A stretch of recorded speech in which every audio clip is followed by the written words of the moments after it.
Ada banyak sekali ikan di laut. Beberapa di antaranya terlihat sangat mirip dengan Nemo atau Dory di Finding Nemo. Lalu ada ikan kupu-kupu dan ikan gapi yang memang sangat cantik.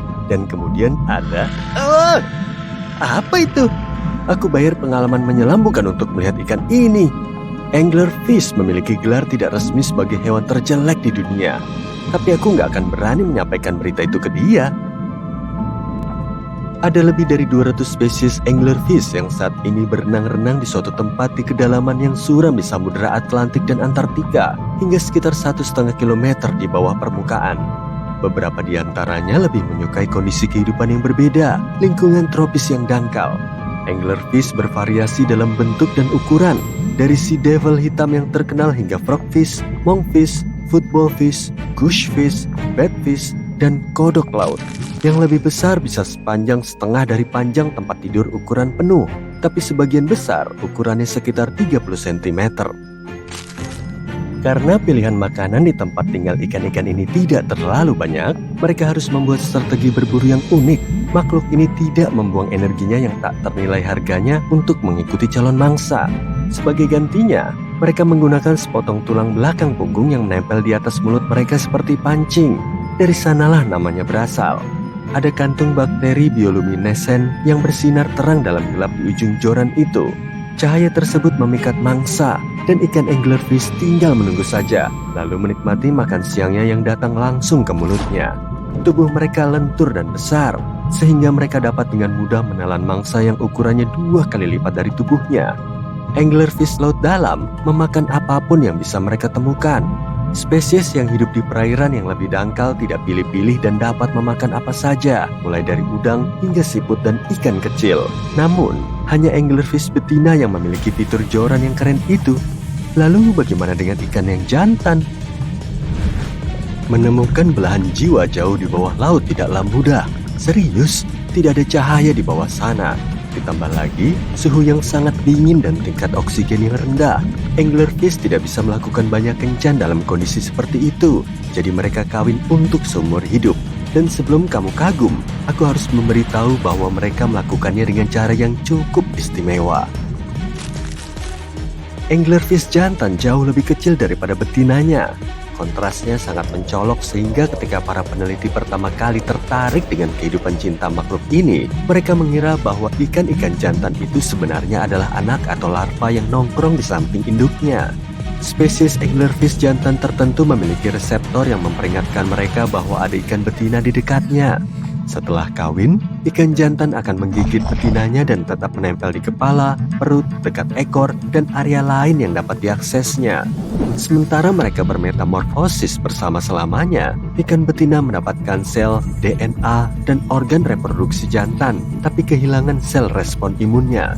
Si jantan mendapatkan tempat tinggal dan nutrisi yang gratis dan permanen. Mengingat harga rumah sekarang ini, hal ini menyenangkan sekali. Namun, tempat tinggal tersebut digunakan bersama sekitar 8 ikan jantan lain, dan mereka tidak bisa pindah meski menginginkannya. Kamu tidak mungkin bertemu dengan ikan laut dalam ini dalam kehidupan nyata. Tapi kalau kamu bertemu dengan anglerfish di video game favoritmu, ingatlah bahwa kamu dapat dengan mudah berenang dan membuatnya lebih ramah kepadamu dengan panah penenang. Setelah kamu berteman dengannya, anglerfish bisa menjadi anak buahmu dan membantumu menemukan area baru dengan antenanya yang berpendar itu. Kembali ke dunia nyata, di zona toilet lautan, sekitar 198 hingga 1005 meter ke bawah, anglerfish bukanlah satu-satunya makhluk yang mungkin tidak akan pernah kamu temui. Banyak penduduk setempat yang tampak seperti makhluk dari film fiksi ilmiah atau film horor. Tapi itu karena mereka harus beradaptasi dengan dunia yang gelap dan dalam ini. Aku sudah berusaha sebaik mungkin untuk mempersiapkanmu menghadapi makhluk yang akan kamu temui. Dimulai dengan ikan fangtooth. Makhluk ini menghabiskan sebagian besar hidupnya di dalam laut. Tapi pada malam hari, mereka bergerak ke permukaan untuk mencari makan. Mereka lebih aktif daripada kebanyakan penghuni laut dalam lainnya. Ikan ini tidak menunggu makanan datang, tapi benar-benar mengikutinya dan kemudian menerkamnya dengan gigi panjang mereka yang lapar. Mereka tidak memiliki bola lampu built-in seperti ikan anglerfish, jadi mereka mengembangkan indera penciuman yang hebat dan menggunakan sebanyak mungkin cahaya matahari yang bisa mereka dapatkan di kedalaman untuk berkeliling. Kadang-kadang bahkan bayangan calon mangsa yang lewat saja sudah cukup bagi mereka untuk beraksi. Dan meski tampangnya tidak terlalu menawan, ikan ini sama sekali tidak berbahaya bagi manusia kalau kamu bertemu dengan salah satu dari mereka. Stoplight Blues Jaw terdengar seperti nama yang bagus untuk sebuah band alternatif. Tapi sebenarnya ini adalah penghuni laut dalam dengan kebiasaan berburu yang licik. Ikan ini memiliki photopores penghasil cahaya khusus di bawah setiap matanya. Mereka memancarkan cahaya hijau dan merah seperti lampu lalu lintas, sesuai dengan nama ikan ini. Tidak seperti ikan lainnya, mereka hampir tidak pernah meninggalkan zona twilight dan midnight. Rahang bawahnya seperempat dari total panjang tubuhnya dan selalu terbuka sepanjang waktu untuk mendapatkan makan siang. Ikan ini tampak seperti predator yang ganas, namun lebih menyukai zooplankton dengan makanan penutup berupa udang, krill, dan ikan. Aku yakin kamu nggak nyangka akan bertemu dengan hibrida belut dan burung. Tapi inilah dia, belut slender snipe, memiliki paruh seperti paruh burung dengan ujung yang melengkung. Paruhnya dilengkapi dengan gigi kecil berkait yang digunakannya untuk menangkap antena udang yang lezat. Dan tentu saja tumbuhnya slender atau ramping, membentang hingga 1,5 meter dan beratnya hanya beberapa ons. Para ilmuwan tidak mengetahui semua rahasia belut ini karena cukup sulit untuk dipelajari di habitat aslinya. Tapi sepertinya mereka hanya menghasilkan keturunan sekali seumur hidup dan kemudian mati. Cumi-cumi kaca hidupnya santai dan benar-benar mengikuti arus. Mereka dipenuhi dengan larutan yang lebih ringan daripada air, sehingga tidak perlu bersusah payah bergerak di laut dalam untuk mencari makanan dan pasangan. Makhluk-makhluk ini transparan, sehingga mereka menyatu dengan lanskap apapun dan bahkan tidak menimbulkan bayangan saat bergerak. Ini baru taktik bertahan hidup yang hebat. Jika ada bahaya yang mengancam, hewan ini bisa berubah menjadi bola yang menggumpal dan mendorong kepala serta tentakelnya ke dalam rongga mantelnya. Dia juga dapat melepas tinta ke dalam mantel dan berubah dari transparan menjadi hitam. Tinta yang sama dapat melindunginya dari paus dan burung laut yang lapar.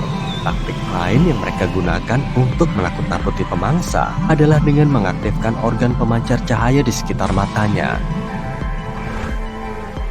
Aku mulai lapar. Mungkin aku bisa nyemilin teripang ini? Aduh, kok digerak? Memang nggak buat dijadikan salad nih kayaknya. Makhluk bertubuh lunak ini hidup di semua bagian lautan, dari perairan dangkal hingga dunia bawah laut yang dalam. Sebagian besar dari mereka bergerak perlahan dengan kaki-kaki kecilnya, tapi ada juga yang merangkak dengan melenturkan tubuhnya. Teripang dapat melepaskan organ dalamnya ketika ada predator yang mendekat. Organ-organ yang lengket itu mengalihkan perhatian penyusup, dan teripang yang bahagia akan terus berjalan dan menumbuhkan organ-organnya kembali. Apa itu yang berkilauan di kejauhan?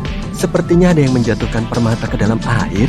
Itu adalah safir laut yang juga dikenal sebagai hewan terindah yang belum pernah kamu lihat. Beberapa jantan dari jenis Copepoda ini dapat berubah warna dari biru tua menjadi ungu, merah, atau emas. 1 detik kemudian, dia menghilang. Dan kemudian dia kembali berkilauan terang. Rahasia keajaiban ini adalah tubuh mereka transparan dan memantulkan cahaya secara berbeda pada sudut tertentu. Sepertinya ini adalah cara mereka berkomunikasi antara satu sama lain dan menarik pasangan. Safir laut betina tidak memiliki kekuatan super yang sama, tapi mata mereka lebih besar dibandingkan dengan jantan. Mungkin untuk melihat sang jantan dari kejauhan. Para pejantan berkeliaran liar dan bebas, dan betinanya tinggal di istana kristal jeli aneh berbentuk tong yang disebut salp.